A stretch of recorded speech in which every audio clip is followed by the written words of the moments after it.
make this easy for you.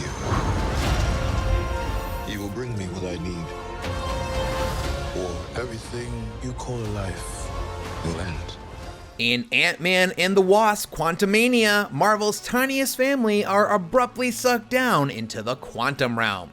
Incredibly small beyond comprehension, it's a bizarre and dangerous place full of surreal landscapes and strange creatures unlike anything seen in the MCU before. So, we talked to the cast, director, and visual effects supervisor to learn how they brought this unique sci-fi world to life.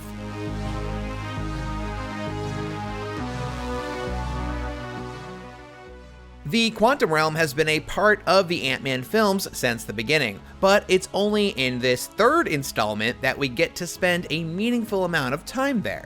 Marvel fans already know it's a perilous place, as it's where the original Wasp, Janet Van Dyne, was trapped for decades after she went subatomic in a heroic sacrificial act.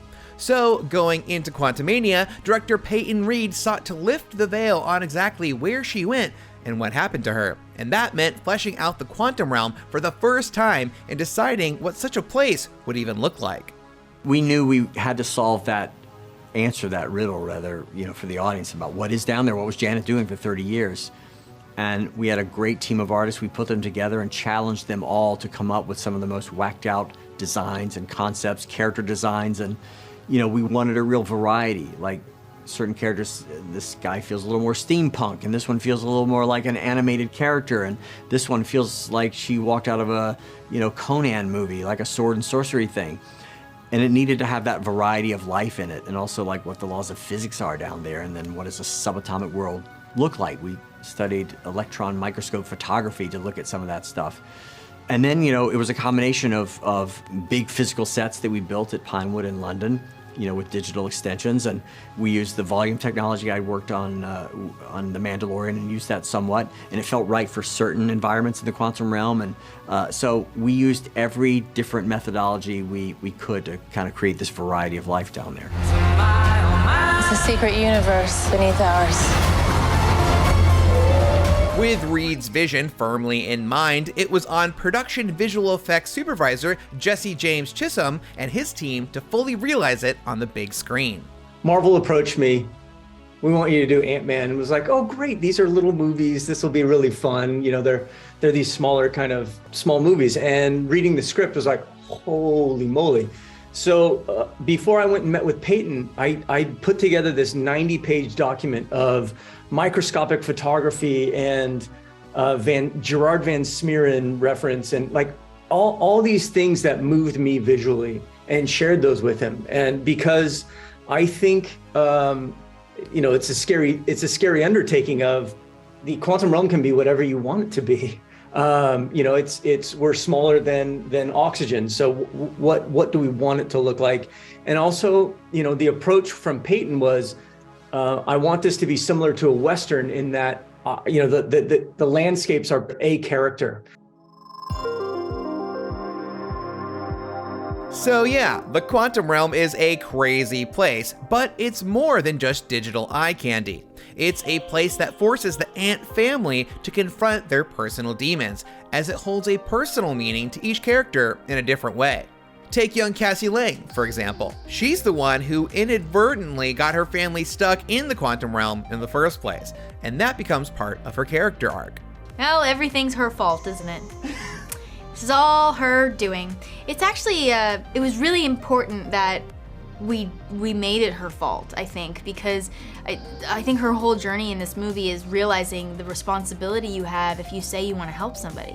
You have to. And you have to do it well.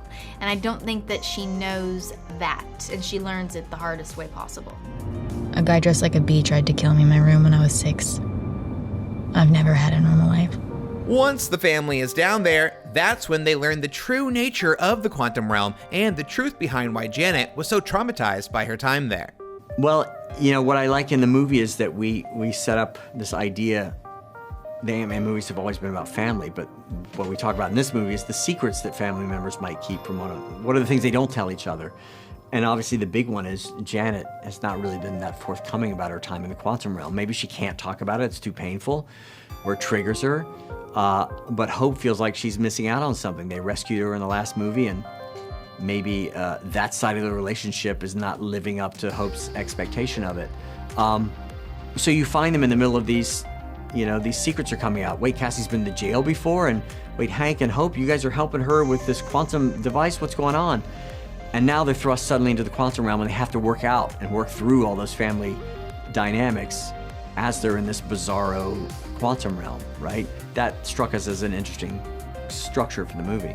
Well, that place is loaded for this family because, first of all, it swallowed my mother 30 years ago, and then it swallowed my boyfriend not that long ago, and now it swallowed all of us. And so, Hope has always dreamed about having her mother come back into her life, and that dream did not include her mother having PTSD, and that dream did not include her mother having secrets and keeping her out and not letting her into her inner world, because that dream was dreamed when she was 8 years old, and she didn't understand the complicated dynamics of human beings, and she didn't understand PTSD. So being taken down into the quantum realm really forces all of that to the fore, and it forces Janet's shadows and skeletons out of the closet, and so that can all be laid on the table and hopefully some healing can happen. What are you so afraid of? There's something I never told you. What's found in the quantum realm is beyond what anyone could have imagined. Well, there's a lot of creatures that are unknown. There's broccoli people. Why? I don't know. People who look like spirals. It's kind of like, did you see The Wizard of Oz? Like the first time you see The Wizard of Oz and there's all these creatures, like the Tin Man and stuff. It's just kind of surreal. I felt like we went to Oz in this movie, and it had a thing. That's why I love Marvel movies. Like, it has like a magic to it that is why I like these movies. It takes me somewhere else. So even though it's really like scary and spacey and big, there's some magic in there. But there was a method to all that madness, as the VFX team laid out exactly where the different denizens of the quantum realm live and what those different peoples would look like. At one point we had a massive map of the quantum realm and the journey that our characters were taking, where they were going. And so, in a sense of like Disneyland, where you look at the map and you're like, oh, there's Frontierland. What do the people in Frontierland dress like? It was Sammy, discovering what those characters, how they would dress. And then we were figuring out with Connor, like, what are the prosthetics? I think we embraced and celebrated that there were so many weird different things. Like, especially you get to the restaurant and you've got these two creatures kind of like having a Lady and the Tramp moment, eating their food together. And it's just like wanting to have a wild collection of different, there were rock creatures in there. There were, Kintsugi looking guy in there. It was trying to have fun and come up with fascinating characters and pushing the look. Then comes the fun part, bringing the characters to life. For example, everyone's favorite holes-obsessed glob of goo, Veb, took on a life of its own during the development process. Hello. Oh. Hi. Hi. Did you drink the ooze? A guy called Jamie O'Hara doing design for us as well, and he came up with Veb. And we initially had Veb as an approved character, and then David Dastmalchian came in and was, acting this certain way, and it was like, oh, that doesn't work for the character design. We're going to have to redesign him, and we did. And it was like, how do we get as much of Dastmalchian doing all of his like quirky behaviors as we can, and tried to match him exactly. And so sometimes it's born out of what your actors give you, and sometimes it's all of the kind of world building that Viz Dev and costumes and prosthetics and visual effects are trying to do, and unifying those looks. That was the approach. With a majority of Quantumania taking place inside the quantum realm, it fell on the actors to make it feel like a real place. Thanks to the various technologies and techniques used in films taking place in computer-generated environments, they were able to get a good sense of exactly what fantastical setting they were in at any given moment. This changes everything we know about life, evolution, our place in the galaxy. Holy that guy looks like broccoli. There were many scenes where we're filming in front of just blue screens and we're imagining what it might look like. But we had other scenes where we are shooting in the volume, like you said, which for those that don't know, is like an LED screen that goes all the way around the soundstage. So we had an idea of some things where images and you know, all kinds of phosphenes and things are, and you feel like you're in it, which helps. It's kind of nice to be able to imagine and look at things and react to them. Well, it's varied in the 8 or 9 years since the first Ant-Man. The quality of green screen has changed from originally just green curtains all around the place to now it's literally a television, high definition pixel screen all the way around. So you get to see as much of the artwork that they've already completed on the screens and literally a part of the background. So that part makes it a little easier. But still, there would be, people are being, for instance, the Broccoli Man. They put on poles up where his eyes would be, just to give you eye lines and this and that, which is the big thing with green screens, keeping where your eye lines the proper place for larger than life people and all that, or they change in size. You feel really, really stupid when you got to do the scene with the tennis ball. I felt dumb. Ugh, like that part is kind of weird, but it's why I think they hire, like, I got to work with Michelle Pfeiffer and Michael Douglas and Paul Rudd and Evangeline Lily, and they're such brilliant actors. So they just bring it, you know? It doesn't matter if you're acting with the tennis ball. They're gonna bring the truth out. And I was like, well, then I'm gonna do it too. It doesn't matter if it's a tennis ball or a person. I'm gonna do it the same way. So it's just like a muscle. You just gotta be able to bring it. They say action, you better do it. But that was weird. Yeah, for sure. I was very, very lucky because I feel like I got the most volume time out of me and Hank and Jen, me and Michelle and Michael got the most volume time out of any of the actors.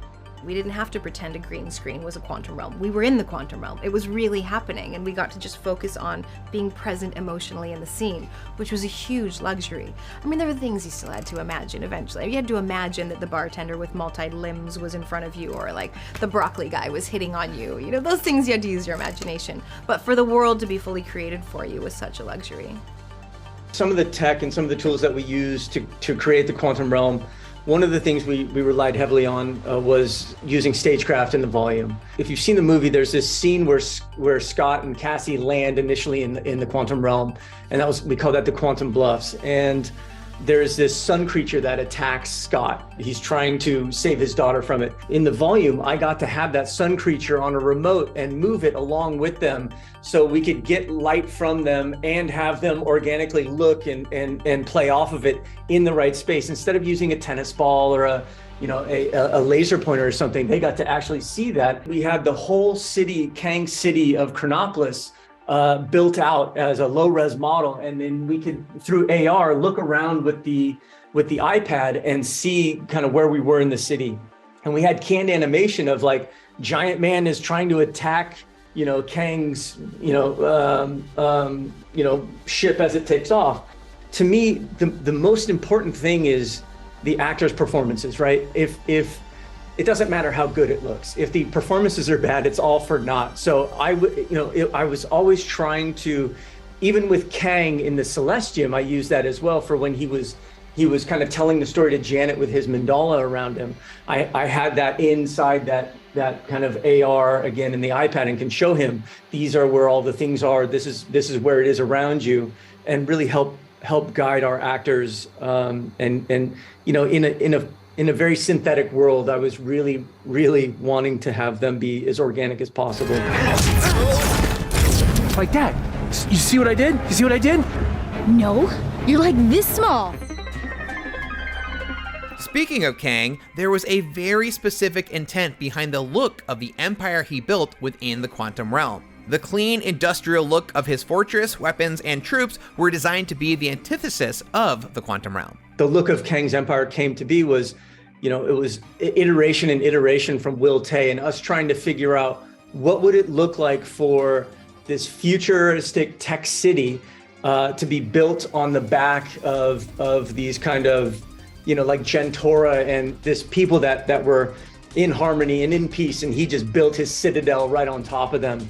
And so what would it be? And Peyton was very clear, is like, I don't want it to feel like Blade Runner. I want it to be clean burning. I want it to, have this certain aesthetic. And so So we leaned into that. And what we took from the his time sphere, which is Kang's ship, is it had these rings that were designed into it that we, Wilte had come up with.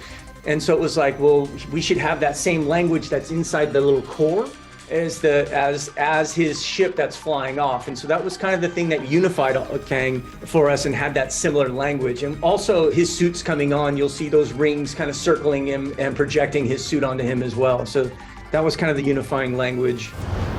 So, what's it gonna be? Ant-Man. And that's all on how Marvel created the Quantum Realm.